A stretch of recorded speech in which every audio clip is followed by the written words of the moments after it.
백현동 개발 특혜와 쌍방울 대북송금 의혹에 관여한 혐의 등으로 구속영장이 청구된 이재명 더불어민주당 대표의 체포동의안이 국회에서 가결됐습니다.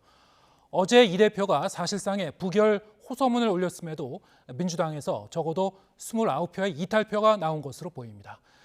민주당이 제출한 한덕수 국무총리 해임 건의안도 국회 문턱을 넘었습니다. 취재기자 연결하겠습니다. 나혜인 기자.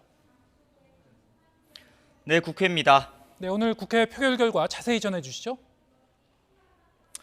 네, 이재명 민주당 대표의 체포동의안은 오늘 오후 본회의 7번째 안건으로 상정됐습니다.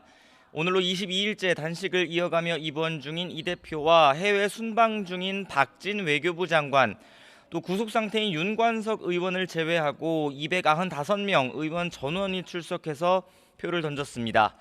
무기명 수기 방식으로 진행된 투표의 결과는 찬성 149명, 반대 136명, 기권 6명, 무효 4명으로 출석 의원 과반인 가결 정족수 148명을 채워 국회 문턱을 넘었습니다. 가결을 당론으로 정한 국민의힘과 정의당, 또 여권 성향 비교섭단체 의원 전원이 찬성표를 던졌다고 가정하면 120표인데 이 가정이 맞는다는 전제 아래 민주당에서 최소 29명이 가결 투표를 했다는 추산이 가능합니다. 기권과 무효를 던진 10명까지 합하면 39명이 부결표를 던지지 않은 겁니다.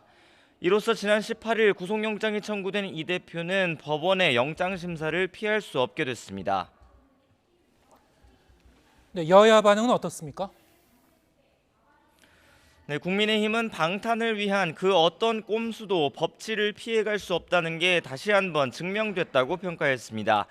윤재욱 원내대표는 민심을 반영한 결과라고 생각한다며 민주당이 좀 혼란스럽긴 하겠지만 공당으로서 민생을 책임지는 책임 있는 모습으로 돌아와 달라고 당부했습니다. 민주당은 당혹스러운 분위기가 역력합니다. 이소영 원내대변인은 표결 결과가 나온 직후 예상치 못한 결과라 놀랍고 충격적이라며 입장을 일단 유보했습니다. 긴급 지도부 논의를 거쳐 지금은 의원총회를 다시 열고 대응 방안을 모색하고 있습니다. 오늘 표결에 앞서 민주당 지도부는 소속 의원들에게 부결을 간곡히 호소한다는 메시지를 전했습니다. 이재명 대표는 오전에 병원을 찾아온 박광훈 원내대표와 면담하고 앞으로 당내 다양한 의견을 모으고 통합에 이바지하는 방향으로 당을 운영하겠다는 뜻을 전하기도 했습니다.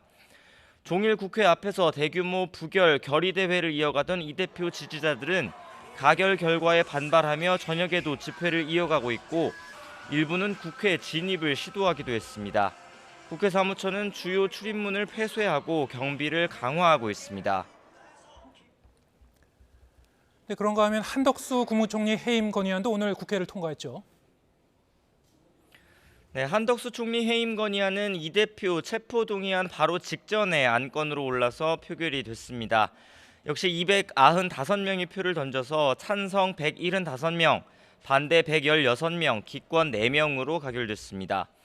무기명 전자투표 방식이었는데 재적 의원 과반 찬성이 가결 요건이어서 다수 의석을 점한 민주당의 주도로 통과된 것으로 보입니다. 국무위원 해임 건의안은 강제성이 없어서 윤석열 대통령이 이를 수용할 가능성은 희박하지만 총리 해임 건의안이 국회를 통과한 건 헌정사상 처음입니다. 또 오늘 본회의에선 서울시 공무원 간첩 조작 사건 피해자인 유우성 씨를 보복 기소했다는 의혹을 받았던 안동환 검사에 대한 탄핵소추안도 민주당 주도로 국회를 통과했습니다. 민주당은 이 밖에도 쟁점 법안인 노란봉투법과 방송법도 오늘 본회의에 상정해달라고 김진표 국회의장에게 요구했는데 조금 전 국회 사무처는 오늘 본회의가 더는 계속되지 않는다고 밝혔습니다. 따라서 민주당이 추진하던 해병대원 순직 사건 수사외압 의혹 관련 특검법의 신속 처리 안건 지정도 일단 미뤄질 것으로 보입니다.